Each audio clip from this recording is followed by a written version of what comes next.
Hello Internet and welcome back to Tromsø Twilight, the channel where I, Vincent, talk to you, the Abyss, about books, movies, music I enjoy, find interesting, or a combination of the two. Today I'm going to be talking about the movie We're All Going to the World's Fair, which was the feature film debut from Jane Schoenbrun in 2021.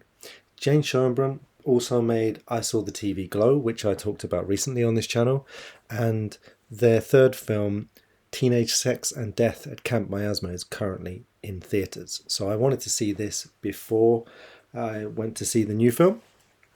And I'm going to talk about how the film struck me, my impression of it, my personal subjective view of the film. And I'm going to contrast this with someone else's viewpoint on the film because I found the differences really interesting and quite illustrative of how open this movie really is. Now, there are going to be major spoilers in this video, so if that's something you're concerned about, maybe watch the film before you see this video. I'm going to summarize the film a little right at the start in order to be able to get into the discussion. So essentially the film is about somebody called Casey, and Casey is making videos on the internet which are a part of a kind of mythology called World's Fair. And the World's Fair seems to be a kind of co-created space or concept on the internet that might remind you of Backrooms or of Slender Man, kind of creepypasta type thing, where people make up their own contributions to World's Fair. Casey starts this by doing a sort of ritual video where you have to say a repeated phrase and then you prick your finger with a pin till it bleeds, put the blood on the screen, and then you watch a video which just has a sort of strobing effect.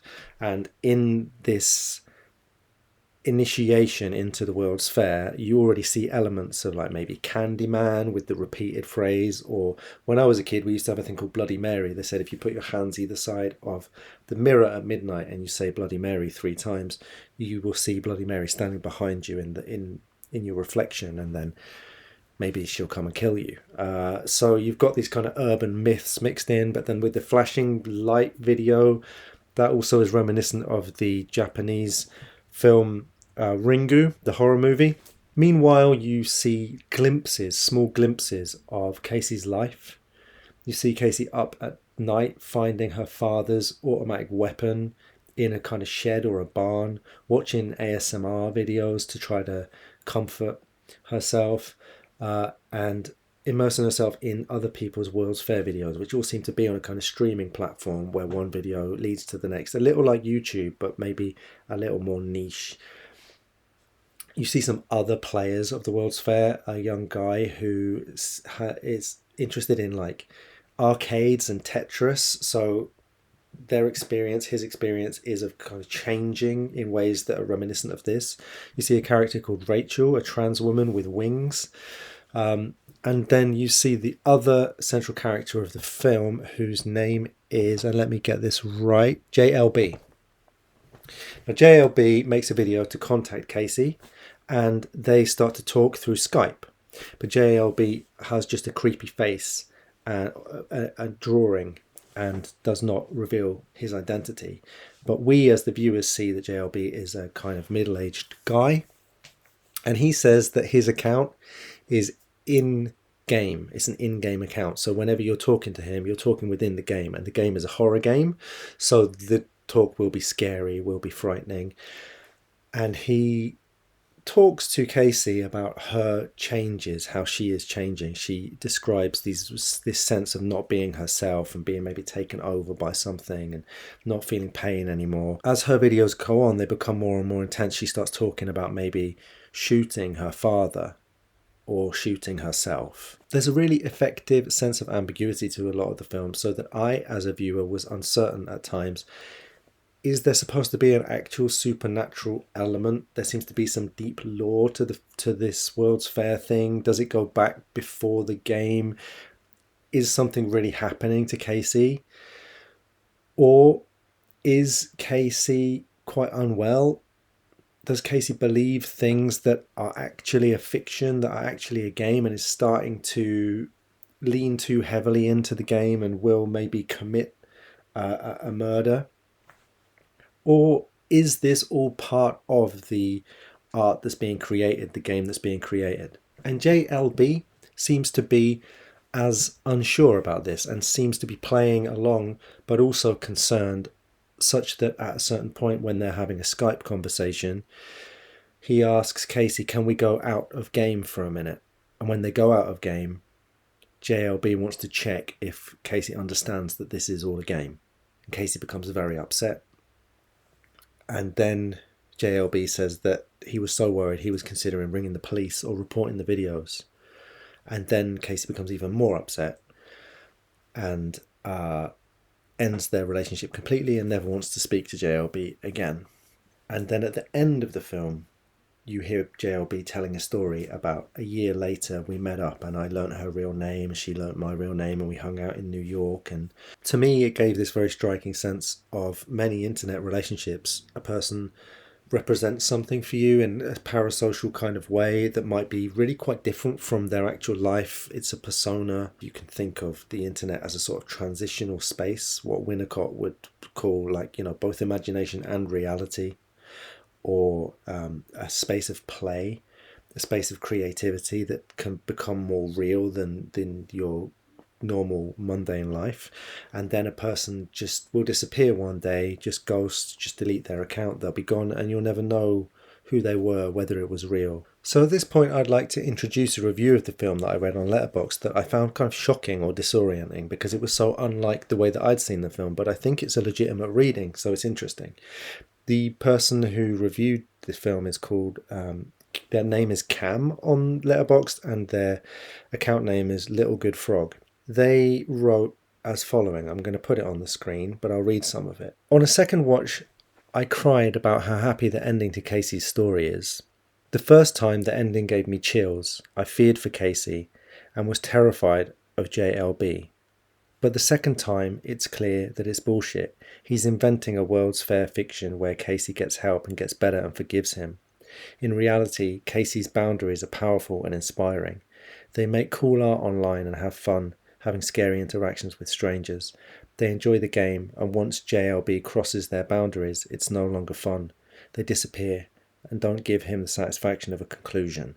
It fucking rocks. There's much more to this review, and it's quite interesting in many ways. They point out that Casey is not gendered by anybody except JLB, and that the film is a film about dysphoria and about developing an understanding of your gender. So it's better to use they as a pronoun for Casey, which I think is really interesting and probably quite a convincing argument, even though I've been slipping up a lot in the video myself. And they see Casey's videos as just art. Creative, disturbing, shocking, interesting art, and they think that Casey's going to be fine and that JLB is a complete creep and a threat. I think the film creates the possibility to read the film in this way, but I was shocked because this was so unlike my reading of the film. Perhaps because I'm closer to JLB's age than I am to Casey's age, I sympathised with JLB. He, I think, was really genuinely concerned that Casey might die. You know, there are examples where people have fallen into this transitional space, this space of play and creativity on the internet, and had a break with reality, and where genuinely terrifying things have happened. And a case in point, which maybe is some inspiration for this film, is the story of the Slender Man stabbings, where two young women who believed in a creepypasta, the Slender Man, this internet figure, tried to kill somebody. Casey does present in their videos as losing their grip with reality. When JLB confronts them, Casey says, but it's a horror game. As if, you know, that's obvious, that's what I'm doing, that's the whole point of it. So it's possible that Casey really was playing into this all the time. My reading of it was that Casey needs to believe it and not believe it. It is a game, but it's not a game. They are considering using their father's gun, either to kill their father or themselves or both. They need the game to be unbroken. And JLB has destroyed this by becoming too concerned. And I want to talk about why I think this idea of JLB as a threat is probably mistaken. I think JLB is a more interesting character than this review on Letterboxd makes him out to be. Because, like Casey, we know very little about JLB, but what we do know about JLB is quite interesting. First of all, there's the room in which he's making his videos. You see him here in this study. He's got some paraphernalia around him that he's used to make the videos that he's put up online for Casey. He's got these dolls around. He's got drawings related to the World's Fair universe. But if you look again at this room, this is a kid's room. It's got these trophies from high school up on the shelf. It's got these things on the wall. It's got a small bed. It looks like the room is painted blue. Like it's this is a child's bedroom, and it's like, is he in Arrested Development, like he's still living at home in his childhood bedroom with his mother? Or was there a child in his life who died? And we don't know. And we especially don't know because we know he lives with a woman, but at the end of the film, in the titles, it just says JLB's question mark. So it's like it could be his mother, it could be his wife, it could be his nurse, it could be his sister. We really have no idea. But what we do know is what he has on his desktop. So he has drawings here. He's got a drawing for the ticket guy, Alex, the guy who's interested in arcades. He's drawn images of tickets coming out of his head, and the name of the image is Ticket Scan to Send to Alex. Then Rebecca, the trans woman with wings, he's done fan art of her with her wings. He's made them bigger, more impressive. He's probably going to send this to her also. So it's not like he's just communicating with Casey. He communicates with everybody who's active playing the game. And he's divided these people into two groups. Black Hat's currently playing. And one of them is Bo the Clown, who you see earlier. And another one is Alex mid-transition. I think that's the guy with the tickets coming out of his head. And then Casey, can she be saved? So is she going to be a black hat, or is she going to be reformed, a white hat? And he is in that group, and the trans woman Rebecca is in that group. So he has divided, or he sees the universe of the World's Fair as divided into two sets of characters, and he's in game at least worried about Casey and wants to help her. Lower down on the screen there are also some other bits of World Fair lore, and one of them is about Karom, born Elizabeth Winters. It was her screen name, and then it says that she died on live stream in 2009, and it's hard to know if this is part of the mythology of the World's Fair or if this is something that's already happened.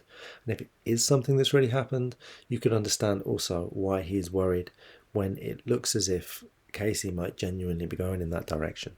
It's fascinating to me that Cam, who's probably closer in age to Casey, sees in this film something inspiring.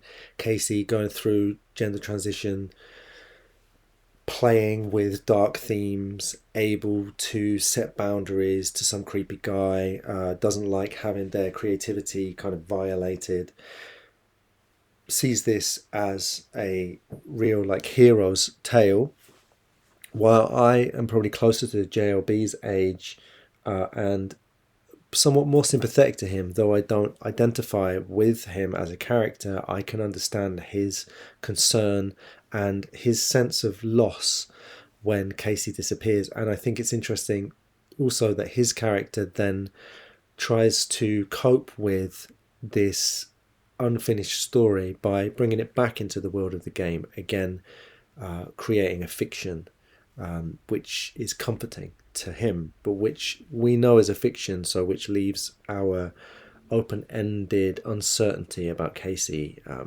leaves it unchanged, and to me gives the film an unsettling feeling, which is supposed to be there, I think. In my reading of the film, the whole point is that you can't know, and that's what makes this film a particularly eerie representation of the digital universe. That is my discussion of We're All Going to the World's Fair. Thanks to Cam from Letterboxd for their contribution. Thanks to you for listening and getting this far. I'm looking forward to seeing the new movie. Hopefully I'll see it this weekend. Looking forward to coming back and talking to you about it. If you've seen the film, or if you've seen the new movie, or if you want to talk about any of the other things I talked about in this video, please do jump in the comments, chat with me. As ever, I always like talking to people on here. I'll be back soon with a video about an album and about some other stuff. See you there.